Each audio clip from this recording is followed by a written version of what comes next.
ஓம் ஸ்ரீ சத்குரு சாய்நாதரின் திருவடிகள் போற்றி. Hi friends, இந்த நாள் உங்கள் அனைவருக்கும் ஆசீர்வாதமிக்க நாளாக அமைந்திட இறைவனை வேண்டி வீடியோவுக்குள் அழைக்கிறேன். நாம் ஸ்ரீ சாயி சச்சரிதம் 47வது அத்தியாயம் சென்ற வீடியோவில் பிறவிகள் மாறினாலும் நாம் எதன் மீது அதிக பற்றுடன் இருந்தோமோ அதே பற்று அடுத்த பிறவியிலும் நம்மை பின்தொடர்ந்து நம்மை சோதனைக்கும் வேதனைக்கும் உள்ளாக்கி நம் நிம்மதியை இழக்கச் செய்வதை வீரபத்ரப்பா, சனபசப்பா ஆகியோரின் கதையின் மூலம் நாம் அறிந்து கொண்டோம். மேலும் பாபா சனபசப்பாவிற்கு கொடுத்த வாக்குறுதியை அவர்கள் இருவரும் மறுபிறவியில் பாம்பு தவளையாக பிறந்தும் தங்கள் பகைமையை மறக்காமல் தவளையாக பிறந்த சனபசப்பாவை பாம்பாக பிறந்த வீரபத்ரப்பா விழுங்க முற்படும்போது பாபா அவர்களின் முற்பிறவியை நினைவூட்டி கடிந்து கொண்டு சனபசப்பாவாகிய தவளையை காப்பாற்றியதை கண்டு பாபாவின் உறுதிமொழி எவ்வளவு சக்தி வாய்ந்தது, நம்பத் தகுந்தது என்பதையும் அறிந்து கொண்டோம். இந்த அத்தியாயத்தில் ஷேவடே, சபட்நேகர் ஆகியோரின் அல்லல்களை பாபா எங்கனம் அகற்றுகிறார் என்பதைத்தான் பார்க்கப் போகிறோம். வாங்க வீடியோவுக்குள் போகலாம். அத்தியாயம் 48. அடியவர்களின் அல்லலை அகற்றுதல். ஷேவடே, சபட்நேகர் ஆகியோரின் கதைகள். இவ்வத்தியாய தொடக்கத்தில் சாய்பாபா குருவா சத்குருவா என்று யாரோ ஒருவர் ஹேமந்த் பந்தை கேட்டார். அக்கேள்விக்கு விடையளிக்கும் முகமாக ஹேமந்த் பந்த் சத்குருவின் லட்சணங்களையும் அடையாளங்களையும் பின்வருமாறு குறிப்பிடுகிறார். சத்குருவின் லட்சணங்கள். வேதம், வேதாந்தம் அல்லது சாஸ்திரங்கள் ஆரையும் நமக்கு கற்பிப்பவர் அல்லது மூச்சை கட்டுப்படுத்துபவர் அன்றி தமது உடம்பில் முத்திரை சின்னங்களை, விஷ்ணுவின் சங்கு சக்கர சின்னங்களை பொறித்து கொண்டிருப்பவர் அல்லது பிரம்மத்தை பற்றி இனிமையாக உபதேசம் செய்பவர், தமது சீடர்களுக்கு சில மந்திரங்களை உபதேசித்து அதை குறிப்பிட்ட முறை ஜெபிக்கச் சொல்லி குறிப்பிட்ட நிச்சயமான காலத்தில் அதனால் ஏற்படும் பலனை காட்ட இயலாதவர், முடிவான தத்துவங்களை தனது வார்த்தை ஞானத்தால் அழகாக விளக்கினாலும் தனக்கு எவ்வித சொந்த அனுபவமோ ஆன்ம உணர்வோ இல்லாதவர் எவரோ ஆகிய இவரெல்லாம் சத்குரு அல்ல. தனது உபன்யாசத்தால் இகபர இன்பங்களின் மீது வெறுப்பு தோன்றச் செய்து ஆன்ம உணர்வில் ஒரு சுவையை அளிப்பவரும், ஆன்ம உணர்வை பற்றிய ஏட்டுக்கல்வி, நடைமுறை ஞானம் இவை இரண்டிலும் தேர்ச்சி பெற்றவரும் சத்குரு என்று அழைக்கப்படுவதற்கு தகுதி உடையவராகிறார். ஆன்ம உணர்வில் குறைபாடுடைய ஒருவர் அதை எங்கனம் பிறருக்கு அளிக்க இயலும்? சத்குரு என்பார் கனவிலும் கூட தமது அடியவர்களிடமிருந்து எவ்வித சேவையோ லாபத்தையோ எதிர்பார்ப்பதில்லை. மாறாக அவர்களுக்கு சேவை செய்ய விரும்புகிறார். தாம் உயர்ந்தவர், தமது அடியவர் தாழ்ந்தவர் என்றும் அவர் எண்ணுவதில்லை. அவரை தமது புதல்வன் என்று கருதுவதோடு மட்டுமல்லாது தமக்கு சமமானவன் அல்லது பிரம்மத்துக்கு சமமானவன் என்று கருதுகிறார். சத்குருவின் முக்கியமான பண்பு அவர் அமைதியின் உறைவிடம் என்பதே. அவர் அமைதியற்றோ மன உளைவுடனோ இருந்ததே இல்லை. கற்றோன் என்ற கர்வம் அவருக்கு கிடையாது. ஏழை பணக்காரன், உயர்ந்தவன் தாழ்ந்தவன் யாவரும் அவருக்கு ஒன்றே. முந்தைய பிறப்புகளில் செய்த நற்கருமங்களின் குவியலின் விளைவால் சாய்பாபாவை போன்ற சத்குருவை சந்தித்து தாம் அவரால் ஆசீர்வதிக்கப்படும் நல்லதிர்ஷ்டத்தை பெற்றதாக ஹேமந்த் பந்த் நினைக்கிறார். தம்முடைய இளமையான காலத்தில் கூட பாபா எதையும் சேகரிக்கவில்லை. சில்லிம் என்ற புகைக்குழாய் மட்டும் இருக்கலாம். அவருக்கு குடும்பம் ஏதும் இல்லை, நண்பர் யாரும் இல்லை, வீடு ஏதும் இல்லை, எவ்வித ஆதாரமும் இல்லை. 18ஆம் வயதிலிருந்தே அவரின் மனக்கட்டுப்பாடு முழுமையானதும் அசாதாரணமானதாகவும் இருந்தது. அப்போது அவர் தனியான இடத்தில் பயமற்று வாழ்ந்தார். எப்போதும் அவர் ஆன்ம உணர்விலேயே மூழ்கியிருந்தார். தமது அடியவர்களின் தூய அன்பை கண்டு அவர்களின் விருப்பப்படியே அவர் எப்போதும் நடந்தார். எனவே ஒரு வகையில் அவர்கள் பால் அவர் சார்ந்தவரானார். பூத உடலில் வாழ்ந்தபோது தமது அடியவர்களுக்கு என்னென்ன அனுபவங்களை அளித்து வந்தாரோ அதே அனுபவங்களை அவரை நேசிப்பவர்களுக்கு மகா சமாதியான பின்பு இன்றும் அளித்து வருகிறார். பக்தி, நம்பிக்கை என்ற அகவலைக்கை அவர்கள் தூய்மைப்படுத்தி அன்பினும் திரியை ஏற்ற வேண்டும். அது செய்யப்படும்போது ஞானம், ஆன்ம உணர்வு என்னும் ஜோதி சுடர்விட்டு அதிகமாக பிரகாசிக்கும். அன்பில்லாத வெறும் ஞானம் வறண்டது. எவரும் அத்தகைய ஞானத்தை விரும்புவதில்லை. அன்பின்றி திருப்தி ஏற்படுவதில்லை. எனவே நாம் தடையற்ற எல்லையற்ற அன்பு உடையவர்களாக வேண்டும். அன்பை எங்கனம் நாம் புகழ்வது? அதன் முன் எதுவும் முக்கியமற்று விடுகிறது. அன்பின்றி நமது கல்வி, கேள்வி, படிப்பு யாவும் பயனற்று விடுகிறது. அன்பு உதயமாகும் போது பக்தி, பற்றின்மை, அமைதி, விடுதலை இவை யாவும் அவைகளின் அனைத்து செல்வக் களஞ்சியங்களுடன் வருகின்றன. அன்பை அதையடைய ஊக்கத்துடன் விரும்பினாலன்றி எதை கொடுத்தும் பெற இயலாது.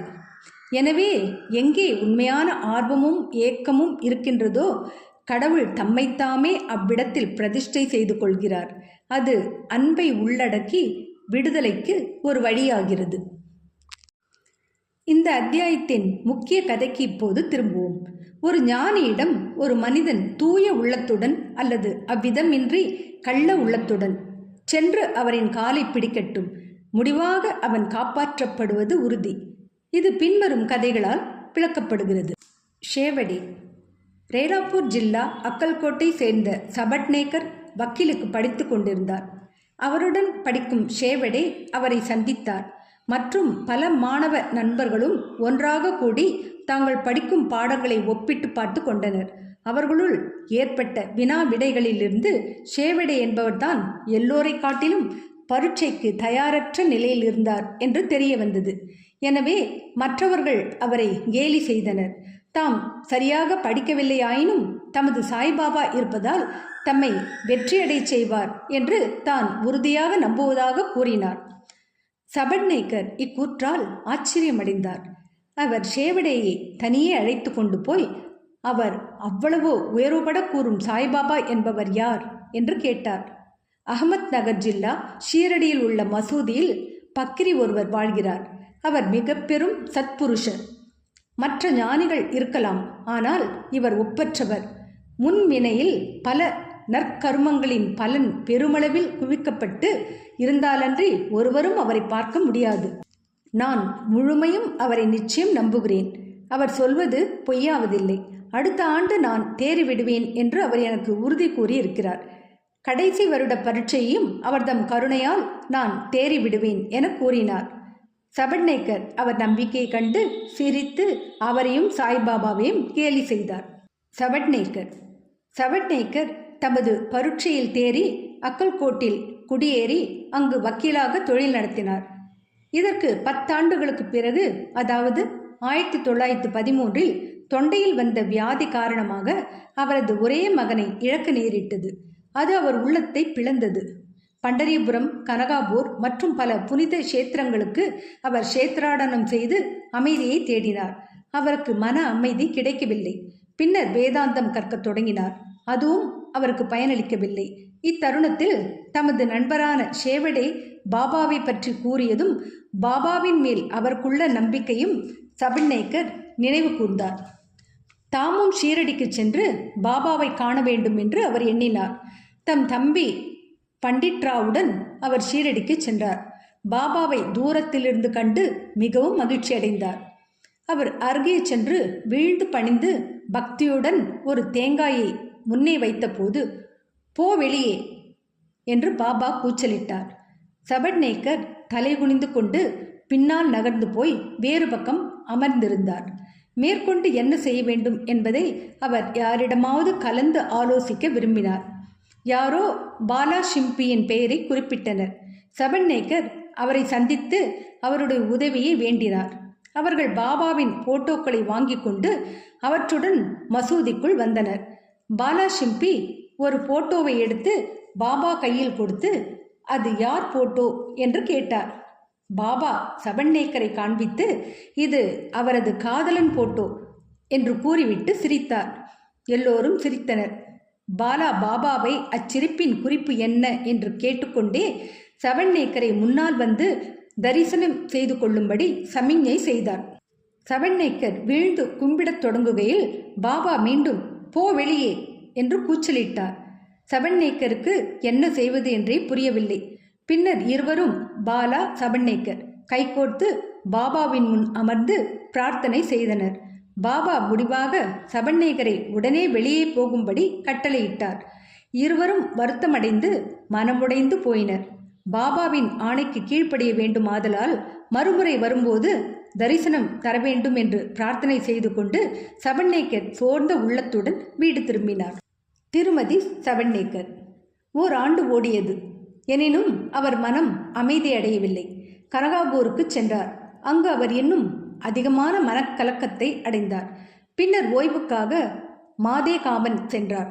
பின்னர் முடிவாக காசிக்கு செல்ல தீர்மானித்தார். புறப்படுவதற்கு 2 தினங்களுக்கு முன் அவரின் மனைவி ஒரு கனவு கண்டாள். அக்கனவில் தான் ஒரு மண்பானையுடன் லக்கட்ஷாவின் கிணற்றுக்கு போய்கொண்டு இருப்பதாகவும், வேப்ப மரத்தடியில் ஒரு துண்டை தலையில் கட்டிக்கொண்டு ஒரு பக்கிரி அமர்ந்திருப்பதையும், அவர் அவள் அருகில் வந்து, அன்புள்ள பெண்ணே, எதற்காக ஒன்றுமில்லாத ஆயாசம்? நான் உனது பானையில் தண்ணீர் நிரப்பித் தருகிறேன் என்று கூறியதாகவும் கண்டாள். அப்பக்கிரிக்கு பயந்து காலிப்பானையுடன் விரைவாக திரும்பிய போது அவரால் தொடரப்பட்ட தருணத்தில் தூக்கம் கலைந்து கண்ணை திறந்து பார்த்தாள். இக்கனவை தனது கணவனிடம் கூறினார். இது ஒரு புனிதமான நேரம் என்று அவர்கள் நினைத்து ஷீரடிக்கு புறப்பட்டனர். அவர்கள் மசூதியை அடைந்தபோது பாபா அங்கில்லை. லெண்டி தோட்டத்திற்கு சென்றிருந்தார். அவர் திரும்பி வரும் வரையில் காத்திருந்தனர். அவர் திரும்பி வந்ததும் அவள் கனவில் கண்ட அப்பக்கிரியின் தோற்றம் பாபாவுடன் சரியாக ஒத்திருந்ததைக் கண்டு அவள் ஆச்சரியமடைந்தாள். பணிவுடன் அவள் பாபாவின் முன் விழுந்து வணங்கிவிட்டு அவரை நோக்கி அமர்ந்திருந்தாள். அவளது பணிவைக் கண்டு பாபா மிகவும் மகிழ்ச்சி அடைந்து அவருக்கே உரிய விசித்திரமான பாணியில் 3ஆமவர் ஒருவரிடம் ஒரு கதை சொல்ல தொடங்கினார். எனது புயம், அடிவயிறு, இடுப்பு எல்லாம் நீண்ட நாட்களாக வலித்து கொண்டு இருந்தன. பல மருந்துகளை சாப்பிட்டேன். வலி குறையவில்லை. மருந்துகள் எவ்வித நிவாரணத்தையும் அளிக்கவில்லை. ஆதலால் நான் மருந்துகளின் மேல் வெறுப்படைந்தேன். ஆனால் இப்போது திடீரென்று எல்லா வலிகளும் நீங்கிவிட்டது கண்டு ஆச்சரியமடைகிறேன் என்றார். எவ்வித பெயரும் சொல்லப்படவில்லை. ஆயினும் உண்மையில் அது திருமதி சபண்நேக்கரின் கதையே ஆகும். பாபா விவரித்தபடியாகவே அவளது வலி உடனே நீங்கிவிட்டது. அவள் மகிழ்ச்சி அடைந்தாள். பின் சபண்நேக்கர் தரிசனம் செய்து கொள்ள முன்னால் சென்றார். அவர் மீண்டும் முந்தைய வெளியே போ என்ற வார்த்தைகளுடன் வரவேற்கப்பட்டார். இந்த முறை அவர் தவறுக்கு வருந்துபவராகவும் இன்னும் விடாமுயற்சி உள்ளவராகவும் இருந்தார். தனது முந்தைய வினைகளே பாபாவின் அதிருப்திக்கு காரணம் என்று சொல்லி அதற்கு ஈடு செய்ய தீர்மானித்தார். பாபாவை தனியாக கண்டு தனது முந்தைய வினைகளுக்காக மன்னிப்பு கேட்டுக்கொள்ள முடிவு செய்து தனது தலையை பாபாவின் பாதத்தின் மீது வைத்தார்.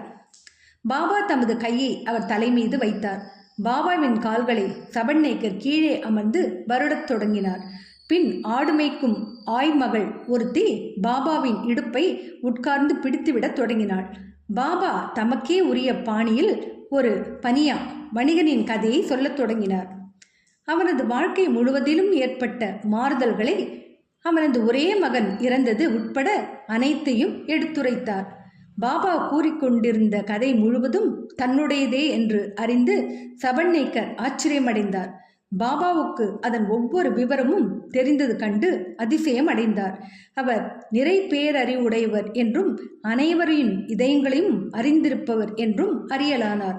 இந்த எண்ணம் அவர் மனதுக்கு வந்தபோது பாபா ஆடு மேய்க்கும் பெண்ணை நோக்கி சபண்நேக்கரை சுட்டி காண்பித்து, இந்த ஆள் அவரது குழந்தையை நான் கொன்றுவிட்டதாக என் மீது பழி சுமத்தி திட்டுகிறார்.